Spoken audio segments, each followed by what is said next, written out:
So the ceasefire with Iran that was never really a ceasefire now appears to really be over. We have ended all trade with Spain, and Japan is now apparently an Islamic republic. If all or any of that is news to you, then you've been fortunate enough to have missed Donald Trump's performance on the world stage at this week's NATO summit, where in a series of bizarre press conferences, Donald Trump ran the gamut of sounding merely uninformed to downright addled and crazy. Take a listen to some of the highlights. Is the ceasefire over? Is the ceasefire done? Is the MOU dead? It's a very interesting question. To me, I think it's over. I don't want to deal with them anymore. They're scum. I told this story yesterday. We had 111 missiles shot by the Islamic Republic of Japan. They were shot at the aircraft, POC. What a terrible deal. I call it the Obama nuclear waste deal. I don't want anything to do with Spain. Cut off all trade with Spain, please, including visits. Okay, we don't want anything to do. You know who's number one on TikTok? I am. I'm number one on TikTok. You have a question for President Putin, please?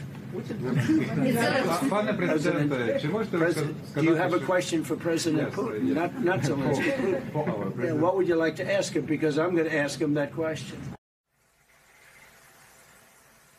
She's not sitting next to President Putin. I don't know what TikTok is. The Islamic Republic of Japan came out of his mouth. Marco Rubio is going to have to start standing next to him and translating. But unsurprisingly, Donald Trump's incomprehensible, unhinged, embarrassing, uninformed, me display there and his approach to geopolitics has had an effect. It appears to have finally exasperated and exhausted European leaders' patience. On that, the New York Times reports this, quote, a major motif of this year's NATO summit has to do with European leaders deciding whether it's politically advantageous to at last dispense with the niceties and fight back against Trump, as the Spanish and Italian leaders have started to do. The time when all European heads of state were playing nice with the mercurial American president is decidedly over. An exasperation that seems only likely to grow as Donald Trump's war with Iran threatens to tank everyone's economies. The New York Times reports this, quote, the global economy is set to slow sharply in 2026 after the war with Iran disrupted energy supply chains and triggered a fresh bout of inflation, the International Monetary Fund warned on Wednesday. The forecasts reflect the damaging toll from the decision by the U.S. and Israel to attack Iran this year. Donald Trump exhausting not just Americans' patience, but now the world's, as he humiliates himself on the world stage, is where we begin again today with some of our favorite experts and friends. Staff writer at The Atlantic, Tom Nichols, is here. He's a professor emeritus of national security affairs at the U.S. Naval War College. Also joining us, Puck News senior political columnist and national affairs analyst John Heilman is back. And former ambassador to Russia and international affairs analyst Michael McFaul is here.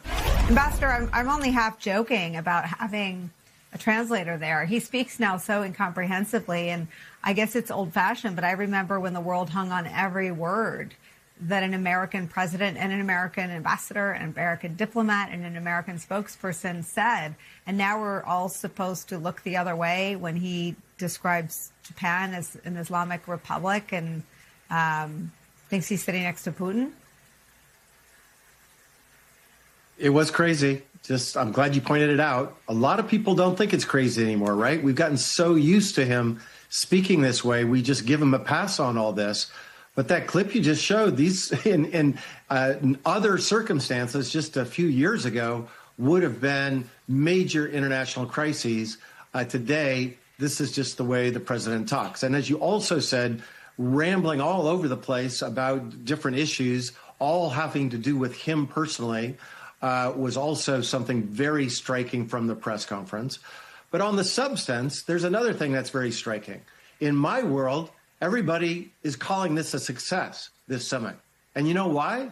Because President Trump didn't walk out. He didn't blow up the NATO alliance. He didn't say he was going to leave. And that is the bar of success, I think also says a lot about where we are in terms of our relations with our allies today. Tom, the bar has to be lowered because world leaders have their own electorates that they're responsive to.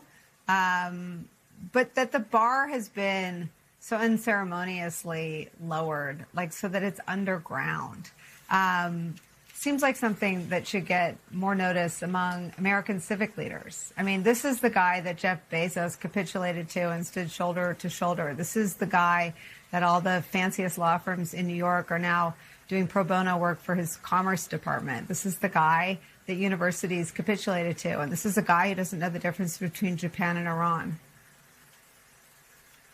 It's almost like we have a relative in the room and there's something deeply wrong with him, and we've all agreed to not talk about it. But there is something deeply wrong with him. His friends know it, his critics know it, his staff, I'm sure, knows it, the world knows it, world leaders know it, and most importantly, our enemies know it, which is why they don't take him seriously, which is why nobody, as you pointed out, once upon a time, people hung on the word of the president. That's why nobody hangs on his words. They kind of do, but mostly out of freakish curiosity to see what kind of wild thing he's going to say next, not because his words have any inherent meaning or reflect policy. I spent years teaching students that when the president speaks, it's policy, and you must pay attention to when the president speaks because nobody can contradict him. Now, are we really cutting off all trade with Spain? Who knows? Maybe, maybe not. It might have just been a stray electron, roaming around inside his brain pan. Who knows? But this is really dangerous because in the middle of all this stuff, and we can laugh about, the Islamic Republic of Japan and all of that, but he made several statements about an ongoing war that the United States is losing, and no one's even trying to pretend that they can make any sense of it. And I'll just add that one last thing that you just brought up. If this were any other president, this would be a national crisis. I mean, Joe Biden got somebody's name wrong, and it was headlines. The president gets all kinds of things wrong, completely, is out to lunch at an important NATO summit, and, it's Wednesday. Well, as a reward for your astute point, I'm going to show you more of what he said today. This is a serious question about his security. His security is a legitimate and important question. And here's what he was asked and how he answered it. Stephen Nelson from the New York Post. I'd like you to address speculation that you're leaving Ankara not in the new Air Force One because of security concerns involving Iran. You've spoken today twice about them possibly assassinating you and possibly being successful. Did that concern have something to do with it? Well, I speak about it a lot because, the life of a president is very dangerous. It's 5.2%. You know what a race car driver is? 1/10 of 1%. A bull rider, that looks pretty dangerous to me. It's 1/10 of 1%. No, it's 5.2% is you don't make it. There was another list came out yesterday, and I'm number one on. I like being number one on TikTok better, but I'm number one on the list for killing. Go ahead. Hey, Sean McCreesh, New York Times. But why aren't you flying the new plane home? Say what? Why aren't you flying on the new Air Force One home? It's flying to Europe, to one of the big bases, 2 or 3 of the big bases, where we can show it to the people. And we'll be going home by normal methods. But we have it going to Europe to a couple of bases, actually one in particular, but it's going to go to a couple of bases, stop, so the soldiers can see it because it's truly magnificent. I mean, Tom Nichols, I'm again guilty of trying to understand what he's trying to say. And is he trying to say he's sending the plane on tour to showcase it to the men and women of the military? Is that how you understood that? Maybe. I suspect what he's really saying is that because this version of Air Force One does not have a lot of the systems, important defense systems that the American version of Air Force One has, that his people in the Secret Service just didn't want him on it. which would be a completely understandable thing. If it were up to me, he would never set foot on this plane. I mean, you don't take a 747 given to you by a foreign country, even one that you might be friendly with, and let the president ride around in it with secure communications, talking to his advisors.